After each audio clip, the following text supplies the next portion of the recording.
जाएगा, उनकी ताकत भी कमज़ोर हो जाएगी और दूसरी तरफ हमारे लोगों को कैंसर जैसी गंभीर बीमारियों से बचने का रास्ता भी खुल जाएगा। माताओं के शरीर में ये जो जहर आ गया है दूध के रूप में, ये भी कम होता चला जाएगा। और एक सबसे आखिर में जो बड़ा काम होगा वो ये कि सारे भारत देश में जब ये खेती में क्रांति आ जाएगी तो बड़ा सवाल पैदा होगा वो ये कि क्या बिना यूरिया बिना डीएपी उत्पादन हो पाएगा।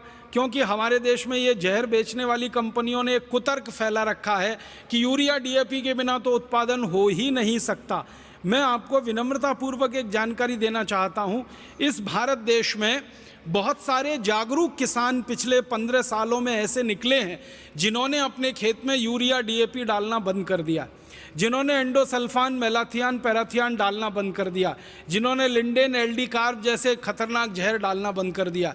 ऐसे हज़ारों किसान हैं और उनकी करीब 20 लाख एकड़ ज़मीन पर बिना यूरिया बिना डीएपी अनाज पैदा हो रहा है, बिना किसी जहर के, बिना किसी कीटनाशक और जंतुनाशक के सब्जियां पैदा हो रही हैं, फल पैदा हो रहे हैं। 20 लाख एकड़ में खेती भारत में हो रही है।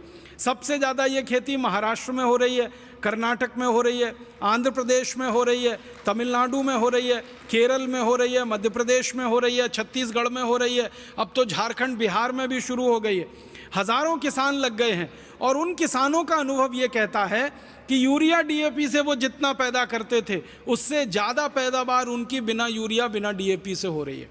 आपको मैं आंकड़े बताना चाहता हूँ कि जो किसान पहले यूरिया डीएपी से 1 एकड़ में 30 मीट्रिक टन गन्ना पैदा करते थे, अब वही किसान गाय का गोबर, भैंस का गोबर, बैल का गोबर खेतों में डालकर 1 एकड़ में 90 मीट्रिक टन गन्ना पैदा कर रहे हैं, 3 गुना ज़्यादा।